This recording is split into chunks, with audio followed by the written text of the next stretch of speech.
আসসালামু আলাইকুম সবাইকে নতুন স্বাধীনতার অভিনন্দন। আজকের এই দিনে সবচেয়ে বেশি স্মরণ করছি কোটা আন্দোলন এবং এর পরবর্তী গণ অভ্যুত্থানের যে প্রেক্ষাপট তৈরি হয়েছে, এই প্রেক্ষাপটের প্রতিটা শহীদকে এবং তাদের পরিবারকে এত বড় ত্যাগ স্বীকার করার জন্য আরও ধন্যবাদ জানাচ্ছি এই আন্দোলন এবং এই গণ অভ্যুত্থানের সব সমন্বয়কদেরকে, তাদের নিরলস পরিশ্রম এবং ত্যাগ, পুলিশি অত্যাচার, মামলা, নির্যাতনের মধ্যে থেকেও এত বড় একটা সফল গণ অভ্যুত্থান আমাদেরকে উপহার দিয়েছেন। আমরা সাধারণ মানুষ যারা কোনো দল কিংবা মত কোনো কিছুতেই আমরা সরাসরি জড়িত নই, কেবলই সাধারণ মানুষ, তাদের স্বতঃস্ফূর্ত অংশগ্রহণে আজকে এক ফ্যাসিবাদের অবসান ঘটেছে। আজকে সবার মতো আমিও আনন্দিত, আমরা সবাই খুব আনন্দিত, দেশবাসী যে যেখানে আছে প্রতিটা জেলায় সবাই খুব আনন্দিত। আমরা আমাদের সময় আমরা যে জিনিসগুলো করতে পারিনি, আমাদের অনেক সময় রাজনীতিক সরাসরি অংশগ্রহণের সুযোগ থাকলেও পরিবারতান্ত্রিক রাজনীতি এবং আপনার পেশী শক্তির রাজনীতির কারণে এবং জীবনের জীবিকার তাগিদে অনেক সময় আমরা সরাসরি রাজনীতিতে অংশগ্রহণ করতে পারিনি, কিন্তু আমরা রাজনীতিক সচেতন ছিলাম। দীর্ঘ এই ফ্যাসিবাদের সময়ে আমরা যে যার মতো করে কাজ করেছি দেশে, এবং প্রার্থনা করি যে দেশে একটা ইনসাফের সমাজ তৈরি হবে। আজকে এই আন্দোলনের মধ্য দিয়ে দেশে একটা, আমরা আশা করছি একটা ইনসাফের সমাজ ব্যবস্থা তৈরি হবে। আজকে স্বাধীনতার অনুভূতি কেমন সেটা ভাষায় প্রকাশ করার মতো না। আমি আপনাদের সাথে আমার অনুভূতি কিভাবে শেয়ার করবো সেটাও আমি জানি না, কারণ প্রত্যেকের এক একজনের অনুভূতি এক এক রকম। শুধু আমার বয়সী যারা তাদের অনুভূতি, বা তারা তো ৭১ দেখেনি, বা আপনারা যারা আছেন তারাও ৭১ দেখেননি, কিন্তু ৭১ যারা ছিলেন সেসব শহীদদেরকেও আমরা স্মরণ করছি। তাদের আত্মত্যাগে আমরা একটা দেশ পেয়েছি, কিন্তু আমাদের হয়তো শুরুতেই কোনো ভুল ছিল, যার কারণে আমরা ভুল পথে এতদিন ধরে দেশটাকে পরিচালনা করে আসছিলাম। তো আজকে এই স্বাধীনতা দেখার যে আনন্দ বা এটার প্রাপ্তির যে আনন্দ, সেতে আপনাদের মতো আমিও আত্মহারা, আমিও আনন্দ করেছি, আমিও করেছি, কিন্তু সবচেয়ে ভয়ানক যে বিষয়টা আমার কাছে আজকে সারাদিন পরিলক্ষিত হয়েছে সেটা হচ্ছে আমরা এক ধরনের বুনো উল্লাসে মাতোয়ারা হয়ে গেছি।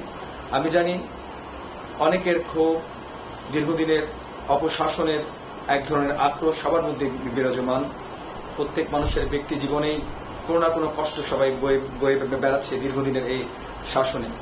কিন্তু আজকে ঢাকা শহরের বিভিন্ন প্রান্তে আমি ছুটে গেছি, আমি আমার সহকর্মীরা, আমার পরিবারের সদস্য, আমার নিকটাত্মীয় সবাই আমরা ঘুরেছি। তো এখানে আমরা যা দেখতে পেলাম, যেটা খুবই শুধু দুঃখজনক বললেও এটা অনেকটা কম বলা হবে, এটা কোনোভাবে গ্রহণযোগ্য না। দুঃখজনক বলে আমি জিনিসটাকে ছোট করতে, গ্রহণযোগ্য না, কোনোভাবে এটা গ্রহণযোগ্য হতে পারে না। আমি দেখলাম অনেক মানুষকে সেই সংসদ ভবন বা দেশের অন্য যেসব গুরুত্বপূর্ণ স্থাপনা সেসব জিনিসে ভাঙচুর করছে। এটা পরবর্তী বাসায় এসে আমি টিভিতেও দেখলাম যে হ্যাঁ হয়েছে।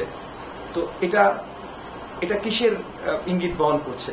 তার মানে এই যে দীর্ঘ একটা মাস, আজকে ছাত্র আন্দোলন থেকে আমরা যেটা জানি, আজকে হচ্ছে 36শে জুলাই, দুঃখিত, কারণ জুলাই মাস এখনো শেষ হয়নি, সেই অর্ধে তার 36শে জুলাই বলছে, কিন্তু অথচ আজকে ইংরেজি মাসের আজকে 5 অগস্ট। তো সেক্ষেত্রে এতদিনের এই দীর্ঘ ত্যাগ, এই পুলিশি নিপীড়ন, এতগুলো শিশুর হত্যা, এতগুলো সাধারণ মানুষের মৃত্যু, ছাত্রদের মৃত্যু, এত ত্যাগের পরে আজকের যে স্বাধীনতা আমরা উপভোগ করতে চেয়েছি, যে মানসিক যে প্রশান্তি পেতে চেয়েছি, সেই মানসিক প্রশান্তিতে কিছুটা হলেও, আমি জানি না সবার হচ্ছে কিনা, আমি খুবই মর্মাহত এই দৃশ্য দেখে, যে আজকে অনেক আধুনিক হয়েও আমরা এখনো আমাদের সভ্যতার যে মানদণ্ডে, সেই সভ্যতার মানদণ্ডে আমরা এখনো পৌঁছাতে পারি। এটা খুবই দুঃখজনক। আমি দেখেছি সংসদ ভবনে ভাঙচুর হচ্ছে।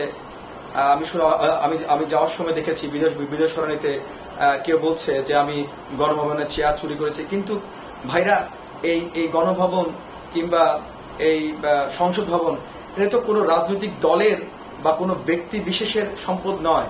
সেটা আপনার, আমার, কৃষকের, মজুরের, রিকশাওয়ালার, শ্রেণী পেশা, ধর্ম, বর্ণ নির্বিশেষে প্রত্যেকটি মানুষেরই সম্পদ। তো এই যে সম্পদটা আপনি নষ্ট করলেন, এই সম্পদ তো আবার গড়তে হবে। এই টাকাটা আপনি কোথায় পাবেন? এই প্রশ্নটা আপনাদের। আরেকটা কথা, যেটা আমি বাইরে থাকার সময়, আমি যখন বাইরে ছিলাম, আমার কাছে খবরটা পৌঁছায়নি, হয়তো তখন অনেক ব্যস্ত ছিলাম, দেখছিলাম মানুষের অবলম্বন, মানুষের বাদ ভাঙা হাসিও দেখছিলাম, আবার বন উন্মোচনও দেখছিলাম। আমি এসে দেখলাম যে অনেক জায়গায় সংখ্যালঘু মানুষের ঘর বাড়িতে আক্রমণ করা হচ্ছে, আগুন দেওয়া হচ্ছে। এটা খুবই নিন্দনীয়, অগ্রহণযোগ্য এবং কোনোভাবে আমি মেনে নিতে পারি না। আমি একজন মুসলমান পরিবারে জন্মগ্রহণ করা একজন মানুষ। আমি সব ধর্মের সামনে বিশ্বাস করি, সব ধর্মের সহ অবস্থানে বিশ্বাস করি। আমার ধর্ম আমার কাছে শ্রেষ্ঠ, তার ধর্ম তার কাছে শ্রেষ্ঠ। কিন্তু হিন্দু হলেই যে সে আওয়ামী লীগার বা সে বিএনপি হলে সে মুসলিম, এই ধরনের ট্যাগ থেকে আমাদের বের হয়ে আসতে হবে। ছাত্ররা আমাদেরকে আঙুল দিয়ে দেখিয়ে দিয়েছে আমাদের জেনারেশনকে যে আমরা কত বড় অপারগ। আজকে 15টা বছর আমরা এই অপশাসন থেকে মুক্ত করতে পারিনি। এই ছাত্রদের ত্যাগ, সবকিছু আমরা নস্যাৎ করছি বা সবকিছুকে আমরা অপমান করছি আমাদের এই ধরনের বুনো উল্লাসে মাতারা হওয়ার জন্য। এই ছাত্রদের অবদান যুগে যুগে, যদি আমরা হয়তো বেঁচে থাকবো না, আমরা চাই সারা জীবন বাংলাদেশ যতদিন থাকবে বিশ্বের বুকে, ততদিন বোধ এই ছাত্রদের অবদান অনস্বীকার্য। আমাদের সময় আমি রাজনীতি করতাম না। রাজনীতি একটা সময় আমার রাজনৈতিক আদর্শ ছিল, আমি রাজনীতিতে সম্পৃক্ত ছিলাম, কিন্তু সেটা যে কোনো কারণে জীবিকার তাগিদে আমি আর সেটাকে কন্টিনিউ করিনি। তখন ভয়ও পেতাম, যে কারণ পরিবারের ছেলে, দায়িত্ব আছে, পরিবারের তান্ত্রিক রাজনীতি নিজের ফিউচার দেখতাম না। কিন্তু আজকে আমি গর্ব করে বলতে পারি, ছাত্ররা যে আঙুল দিয়ে যে পরিবর্তনের ইঙ্গিত করছে আমার মতে বাংলাদেশের প্রত্যেকটা মানুষকে রাজনীতিতে সম্পৃক্ত থাকা উচিত। সে যে মত থাকুক, সে যে দলে বিশ্বাস করুক, সবারই রাজনীতি করার অধিকার আছে এবং মত প্রকাশের স্বাধীনতা আছে। এই মত প্রকাশের স্বাধীনতা এবং সাম্য এবং ইনসাফের সমাজের জন্যই আমার ধারণা যে প্রত্যেকটা মানুষ ছাত্রদের ডাকে সবাই সম্পৃক্ত হয়েছে। তো ছাত্রদেরকে আমি আবার অভিনন্দন জানাচ্ছি। আমি এজন্যই যে আমি দেখেছি অনেক জায়গায় ছাত্ররা এইসব বুনো উল্লাসে মাতোয়ারা কিছু অবিবেচক এবং দুষ্ট প্রকৃতির মানুষ, তারা রাষ্ট্রের গুরুত্বপূর্ণ সম্পদকে তারা ধ্বংস করছে, সেটা আমি নিন্দা জানাই। আমি সবাইকে অনুরোধ করব, শুধু অনুরোধ না, বিনীত অনুরোধ করব। আমি খুব সাধারণ মানুষ, আমি কিছুই না, কিন্তু একজন দেশের সাধারণ সচেতন রাজনৈতিক মানুষ বা সচেতন নাগরিক হিসেবে আপনাদের কাছে অনুরোধ, দেশের সম্পদ নষ্ট করবেন না। এই দেশের সম্পদ আওয়ামী লীগের ছিল না কখনোই, এটা আমাদেরই ছিল। আওয়ামী লীগ চলে গেছে বা তার নেতৃত্ব দেশ ত্যাগ করেছে, এই সম্পদ আমাদের। ভাঙিয়েন না, ধ্বংস করেন, একে প্রোটেক্ট করেন। আপনার যে প্রতিবেশী পাশে আছে তাকে নিরাপত্তা দিন, ধর্ম বর্ণ নির্বিশেষে, যেই হোক, সে হিন্দু হোক, খ্রিস্টান হোক, বৌদ্ধ হোক, সবাইকে আপনি নিরাপত্তা দিন। আপনি যদি পাক্কা মুসলমান হয়ে থাকেন, আপনি যদি আপনার ধর্মকে আপনি বিশ্বাস করেন, তাদের নিরাপত্তার দায়িত্ব আপনারই। আমি একটা জেলার মানুষ, যদিও আমি সেখানে জন্মগ্রহণ করিনি, কিন্তু আমার পূর্বপুরুষটা ওই জেলারই। তো ওই জেলার প্রতি আমার ভালোবাসা, শ্রদ্ধা সবসময় অপরিসীম থাকে। লক্ষ্মীপুর জেলা দেশের সব জেলার মতোই একটা গুরুত্বপূর্ণ জেলা। লক্ষ্মীপুর জেলার মানুষের সংগ্রামী জীবন এবং দেশের সমস্ত সংকটে তাদের সংগ্রাম অনস্বীকার্য। এবং গতকালকেও আমরা দেখেছি লক্ষ্মীপুরের সাধারণ ছাত্রদের সাহসী ভূমিকা, সাধারণ মানুষের সাহসী ভূমিকা। আমি লক্ষ্মীপুরের যারা আমার এই ভিডিও দেখছেন, আমি জানি না আমি ইউটিউবার না বা আমি ফেসবুকে কন্টেন্ট ক্রিয়েটর, কিছুই না, আমি খুব সাধারণ একজন মানুষ। আমি আজকে আমার মনে হচ্ছিল যে এটা আমার নৈতিক দায়িত্ব, যারা আমার আশেপাশে আছেন বা যারা আমাকে শুনবেন, দেখবেন, এই বিষয়টা সবাইকে বলে দেওয়া। লক্ষ্মীপুরকে আমি বলি যে আমার জেলার লোকদেরকে আমি বলি, আমার থানা, আমার এই জেলার মানুষ যারা শুনছেন তারা হয়তোবা এটা দেখবেন, অনুগ্রহ করে আপনি আপনার প্রতিবেশীকে নিরাপদে রাখুন। আপনার আশেপাশে যারা হিন্দু আছেন, খ্রিস্টান আছেন, বৌদ্ধ আছেন, অন্য ধর্মের মানুষ আছেন তাদেরকে আপনার পূর্ণ নিরাপত্তা দিন। মনে রাখবেন, এদেশ কারো একার না, এদেশের প্রত্যেকটা মানুষ এদেশের সম্পদ এবং এই দেশের প্রত্যেকটা মানুষের সমান অধিকার আছে। আমি সংখ্যাগরিষ্ঠ বলে এই দেশ আমার পুরো একার হয়ে গেল, ব্যাপারটা তা না। এখানে প্রত্যেকটা মানুষ সমান অধিকার আছে। আমি অবাক হয়েছি যখন আমি টিভিতে দেখেছি তন্ময় নামে একটা ছেলে, আমি জানি না আমার নামটা অথবা আমার নামটা আমি ঠিক মনে পড়ছে, যত মনে পড়ছে তার নাম তন্ময়। সে কবি নজরুল ইসলাম কলেজে পরে, ঢাকায় কলেজে। তো তার একটা বক্তব্য আমি শুনছিলাম, কই সে তো মুসলমান, সে তো মুসলমান না, সে তো হিন্দু। সে তো নেমে এসেছে এই ফ্যাসিস্ট সরকারের বিরুদ্ধে, নেমে এসে কত তার বয়স 16 কিংবা 17। এই বয়সের একটা ছেলে সে প্রতিবাদে নেমে, সে তো কোনো ধর্মকে ব্যানার করে সে এখানে আসেনি। সে এসেছে সবচেয়ে বড় যে পরিচয়, সে একজন বাঙালি। সে একজন বাঙালি হয়ে সে রাজপথে ছিল। এরকম আরো অসংখ্য হিন্দু আছে, অসংখ্য খ্রিস্টান আছে, অসংখ্য বৌদ্ধ আছে এবং অন্য যে কোনো অনেক ধর্মের মানুষ আছে যারা ছাত্রদের ডাকে, ছাত্রদের পাশে দাঁড়িয়ে থেকে কাজ করেছে। তো কেন ভাই, কেন আপনি এই কাজ করবেন? একটা কথা মনে রাখবেন, পৃথিবীর সবচেয়ে বড় চ্যালেঞ্জ আমি যেটা মনে করি যে কোনো স্বাধীন সময়টাতে, সেটা হচ্ছে সেই স্বাধীনতাকে অরক্ষিত রাখা। আপনাদের কর্মকাণ্ডে আমার যে মনে হচ্ছে আমরা এই স্বাধীনতাকে বেশি দিন ধরে রাখতে পারবো না যদি আপনারা এই ধরনের ধ্বংসাত্মক, দেশবিরোধী ধ্বংসাত্মক কর্মকাণ্ড আপনারা চালিয়ে যান। ভাইরা, আপনি যেমন আনন্দিত, আমি তেমন আনন্দিত। আপনি যেমন কষ্ট পেয়েছেন এই শিশুগুলার হত্যায়, এই ছাত্রদের হত্যায়, ছাত্রদের নির্যাতনে, এই 15 বছরের অপশাসনে, আমিও ঠিক তেমনই ছিলাম। আপনি যেমন আনন্দ পেয়েছেন, আমি একই আনন্দ পেয়েছি, কিন্তু আমি বন উন্নাসে মাতি নি। আমি জানি এদেশের এক একটি বালু কণা প্রত্যেকটা মানুষের, এবং এক একটি ইটের খণ্ড বা একটি স্থাপনা প্রত্যেকটা মানুষের রক্ত দিয়ে অর্জিত অর্থে নির্মাণ করা। এটা কারো পৈতৃক না, কিংবা কোনো রাজনৈতিক দলের না। অনুগ্রহ করব সবাই এই ধ্বংসাত্মক কাজ থেকে নিজেকে সরিয়ে আনবেন এখনই এবং এই মুহূর্তে, এবং নিজের বিবেককে জাগ্রত করুন। এই হিংসাত্মক রাজনীতি ছাত্ররা চায়নি, আমরাও চাই না। আমরা এক ফ্যাসিবাদকে বিদায় করে নতুন কোন ফ্যাসিবাদকে আমরা আনতে চাই না। আমরা এক হিংসাত্মক বিদ্বেষী রাজনীতি থেকে আরেক বিদ্বেষী এবং হিংসাত্মক রাজনীতি জন্ম দিতে চাই না। আমরা চাই বাংলাদেশের প্রত্যেকটা ধর্মের, প্রত্যেকটি বর্ণের, প্রত্যেকটা মতের মানুষ সহাবস্থানে থাকবে। সে তার বক্তব্য দিবে, আমার পছন্দ নাও হতে পারে, আমি তার যুক্তিতে আমার বক্তব্য আমি প্রকাশ করব। তাকে হত্যা করে, তাকে ধ্বংস করে, তাকে আক্রমণ করে না। ভাই বোন যে আছেন না কেন, আমি আমার বোনকেও দেখেছি যে আজকে সে গাছ উপড়ে ফেলছে। এই গাছ কত টাকায় বা দাম? একটা গাছ উপড়ে ফেলা কি আছে? একটা গাছ আপনি উপড়ে ফেলছেন, সরকারি স্থাপনার দরকার কি? কোনো দরকার ছিল না। আমি জানি যারা বিবেকবান, যাদের মধ্যে ন্যূনতম বিবেক আছে, তারা ন্যূনতম দেশের প্রতি দায়িত্ববোধ আছে, অনুগ্রহ করে ধ্বংসাত্মক এই কাজগুলো করবেন না। এবং আপনার প্রতিবেশীদেরকে আজ থেকে, এই মুহূর্ত থেকে নিরাপত্তা দিন। যারা বিদ্বেষ পুষে রেখেছে, যারা আক্রোশ পুষে রেখেছে এই হিন্দুদেরকে বা সংখ্যালঘু ভাই বোনদেরকে কষ্ট দেওয়ার জন্য বা তাদেরকে কোনো ক্ষতি করার জন্য, তাদেরকে নিরাপত্তা দিন। সেটা আপনার ইমানি দায়িত্ব, সেটা দেশপ্রেমিক একজন সঠিক বাঙালির দায়িত্ব, এটা মনে রাখবেন। আমি একটা জিনিস সবার কাছ থেকে, আমি যেমন আমার পরিবারকে সবসময় বলি, বা আমার বন্ধু বান্ধব যারা নিকট আমার যারা আছে, যারা আমার সাথে আমার মতে নাও মিলতে পারে, তাদেরকে সবসময় বলি যে দেখেন, কোনো কিছুর পরিবর্তন মানেই না যে আপনি আগে ছিলেন এরপরে আপনি রাতারাতি ভালো হয়ে যাবেন। নো, এই দেশকে গড়তে হলে বাংলাদেশে যত কোটি মানুষ আছে, প্রত্যেকটা মানুষের তার নিজ নিজ জায়গা থেকে দায়িত্ব আছে। আপনার দায়িত্ব আছে আপনার প্রতিবেশের প্রতি, আপনার দায়িত্ব আছে আপনার অফিসে, আপনার দায়িত্ব আছে আপনার পরিবারে, আপনার দায়িত্ব আছে আপনার সমাজে, আপনার দায়িত্ব আছে আপনার রাষ্ট্রে। কাজেই প্রত্যেক জায়গায় আপনার দায়িত্বটা সঠিকভাবে পালন করুন। আরেকটা বিষয়, এখন আমরা স্বপ্ন দেখছি, আমি অনেক কিছু, আমি স্বপ্ন দেখছি, আপনারাও স্বপ্ন দেখছেন।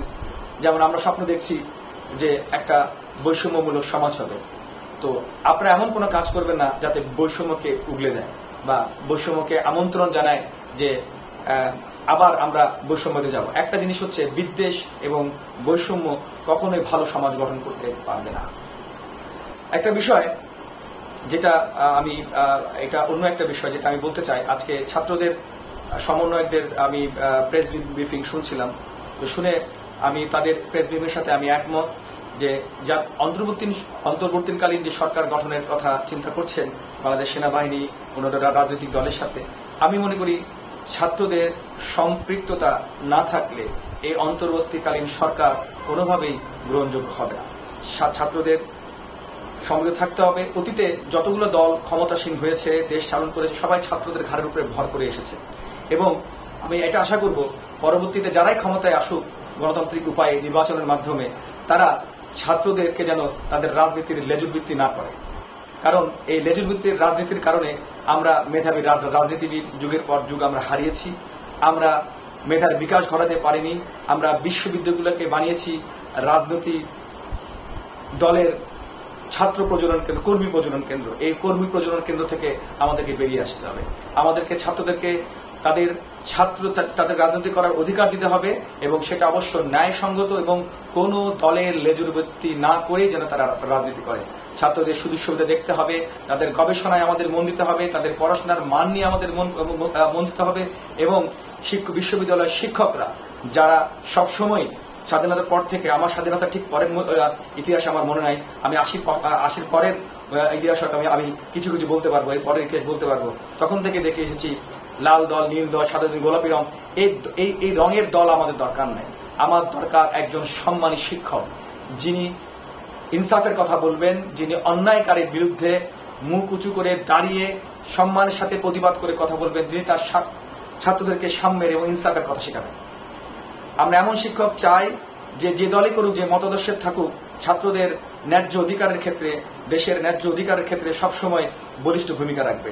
আমরা কোনো দলের পদলেহন করা কোনো শিক্ষক আমরা কোনো ক্যাম্পাসে, সে বিশ্ববিদ্যালয় হোক, কলেজ হোক, স্কুল হোক, সেখানে আমরা চাই না। আমার একটা মনের ইচ্ছা, আমি জানি না সেই মনের ইচ্ছা সবার কিনা, যেসব শহীদ আত্মত্যাগ করেছে এই ফ্যাসিবাদের, এই গণঅভ্যুত্থানে, ফ্যাসিবাদ হটনের গণঅভ্যুত্থানে, তাদের জীবন বৃত্তান্ত বা তাদের এই ত্যাগ পাঠ্যপুস্তকে অন্তর্ভুক্ত করা হোক, সমন্বয়কদেরকে অন্তর্ভুক্ত করা হবে, এতে তাদেরকে বীর শ্রেষ্ঠ উপাধি দেওয়া হোক। আমি জানি আমার বক্তব্য শোনার পরে অনেকের হয়তো খারাপ লাগতে পারে, কিন্তু এটা আমার একান্ত ব্যক্তিগত মতামত, যেটা দল মত এবং দলের, আমি বলে রাজনৈতিক কোনো বিশ্বাস বা রাজনৈতিক দলের পক্ষ থেকে না, কেন আমি কোনো রাজনৈতিক দলের সাথে সম্পৃক্ত নই। হ্যাঁ, আমার নিজস্ব কিছু বিশ্বাস আছে, সেই বিশ্বাসটা আপনার আমার মতো সাধারণ খুব বিশ্বাস, যে দেশে ন্যায় বিচার প্রতিষ্ঠা হবে। একটা মানুষ সে যে দেশের মালিক, এই বোধটুকু যেদিন আসবে, সেদিন আপনি ধরে নেবেন আপনি স্বাধীন। সে বোধটুকু কি? যে আপনার ছেলে, আপনি আমার কথায় বাদ দিয়ে, আমি সাধারণভাবে যদি বলি যে ঢাকার একটা স্কুলে একটা ছেলে যে শিক্ষা কারিকুলামে পড়াশোনা করছে, অনেক প্রত্যন্ত গ্রামের কিংবা পাহাড়ি কোন এক প্রত্যন্ত পাহাড়ি চূড়ায় বসে যে স্কুল আছে, সেই স্কুলের ছেলে একই শিক্ষা ব্যবস্থায় মানুষ হবে। বৈষম্যমূলক শিক্ষা ব্যবস্থা আর চাই না, বৈষম্যমূলক শিক্ষা ব্যবস্থা চাই না। দেশের বৃহৎ শিল্প যেমন দরকার আছে, দেশের সবচেয়ে গুরুত্বপূর্ণ শিল্প যেটা হচ্ছে এসিমি খাত। গত অনেক বছর ধরে, এর আগের টার্মে আমরা দেখেছি, 15 বছর এই টার্মে আমরা দেখেছি, এসিমি খাতের বিকাশে কোনো সরকার কখনো কাজ করেনি। এসিমি খাত দেশের এমন একটা শিল্প, আপনি একদিকে রাজনৈতিক দলগুলো বলে যে আপনি চাকরি করবেন না, ব্যবসায়ী হন, কিন্তু যখন আপনি ব্যবসায়ী করতে যাবেন, পদে পদে আপনি সে বাধার সম্মুখীন হবেন। একটা কথা মনে রাখবেন, এসিমি খাতের বিকাশ না হলে দেশের সামগ্রিক কখনো বিকাশ হবে না, কর্মসংস্থান হবে না। কারণ বৃহৎ শিল্পেরও কিন্তু একটা লিমিটেশন আছে, এরপরে সে আর বেশি বৃহৎ হতে পারে না। এটা একটা বিষয়। আরো অনেক বিষয় আছে, যে বিষয়গুলো আমি চেষ্টা করব আমার মনের অভিব্যক্তিগুলো আপনাদের সাথে শেয়ার করতে। ব্যাংকিং ব্যবস্থা আমাদের আছে, আমাদের সামাজিক যে ব্যবস্থার মধ্যে আমরা বড় হয়েছি, যে প্রতিবেশীর সাথে সৌহার্দ্যপূর্ণ সম্পর্ক রাখা, সবার সাথে সবার, এগুলো অনেকগুলো বিষয় নিয়ে আমি চেষ্টা করবো আমার মনের ইচ্ছাগুলো আপনাদের সাথে ব্যক্ত করতে। এটা কোনোভাবে কারো নেওয়ার দরকার নাই, এটা সম্পূর্ণভাবে অরাজনৈতিক একটা বক্তব্য, যেটা সাধারণ মানুষের মতো আমারও বক্তব্য, যেটা আমি প্রকাশ করছি। অনেকে হয়তো প্রকাশ করছেন না, আমি করছি। আমার মনে হচ্ছে যে এটাই মোক্ষম সময় মানুষকে বোঝানো, স্বাধীনতা অর্জনের চেয়ে স্বাধীনতা রক্ষা করা সবচেয়ে বড় কঠিন। আমরা অনেক ত্যাগ ম্লান হয়ে যায় শুধু একটা খারাপ কাজ করার জন্য। কোন ধরনের খারাপ কাজের সাথে আমরা চাই না সাধারণ মানুষ সম্পৃক্ত হতে।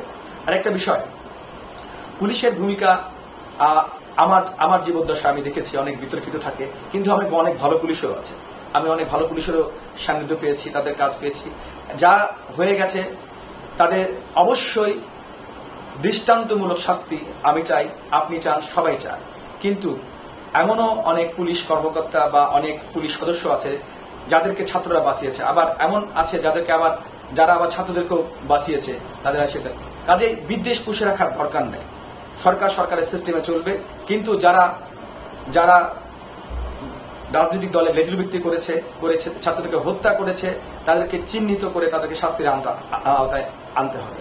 দেশের সম্পদ ধ্বংস করার জন্য যারা মানুষকে সাহায্য করেছে তাদেরকেও শাস্তির আওতায় আনতে হবে। পুলিশকে সংস্কার করতে হবে, আরো যেসব বাহিনী আছে তাদেরকেও সংস্কার করতে হবে। সেনাবাহিনী শেষে হলেও যে আজকে যে ভূমিকাটা রেখেছে সেটা অবশ্যই এটা আমি মনে রাখবো, কেউ মনে রাখবে কিনা জানি না। সেই সেনাবাহিনীকে আমি অবশ্যই ধন্যবাদ জানাই, কারণ কাউকে না কাউকে এগিয়ে আসতে হতো। এবং গতকালকেও সেনাবাহিনী যে ভূমিকা পালন করেছে সেটাও আমি সাধুবাদ জানাই।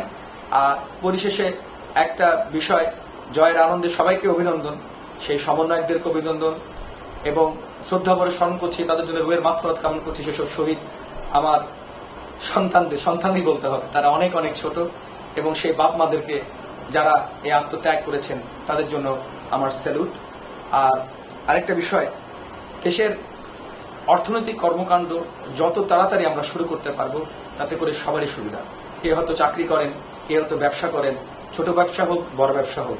একটা মনে রাখবেন, একটা বড় ব্যবসায়ের ফ্যাক্টরি যদি আপনি পুরান, আসলে মূলত আপনি আপনার সম্পত্তি আপনি পুরেছেন, হয়তো ফ্যাক্টরির মালিক খারাপ হতে পারে। এই জন্য আমরা অন্য কোনো সংস্কারের প্রস্তাব আমরা সরকারের যারা দেশ চালাদারকে বলতে পারি যে মালিককে সরিয়ে দেন, আপনি অন্য কাউকে প্রশাসককে দিতে পারেন।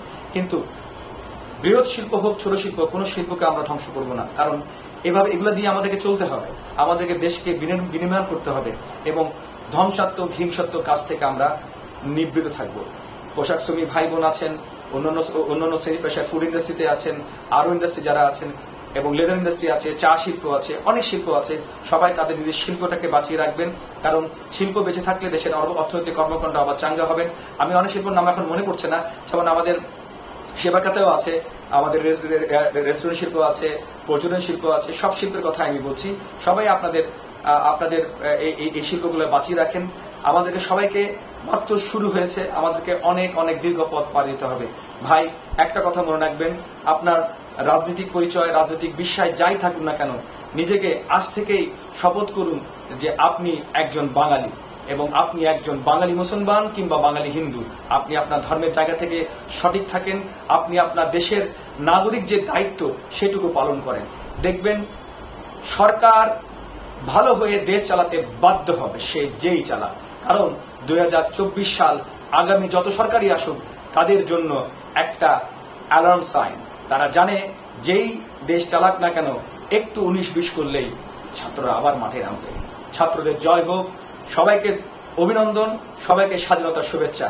সবার কাছে বিনীত শেষ আবার অনুরোধ, দেশকে অক্ষুণ্ণ রাখুন, দেশের সমস্ত জায়গা নিরাপদ রাখুন, ধ্বংসযজ্ঞ চালাবেন না, নিজের ধর্মবর্ণ নির্বিশেষে সবাইকে নিরাপত্তা দিন, সেটা আপনার আমার দায়িত্ব। সেদিন বুক ফুলিয়ে বলবেন আমরা বাংলাদেশী। ধন্যবাদ সবাইকে, আসসালামু আলাইকুম।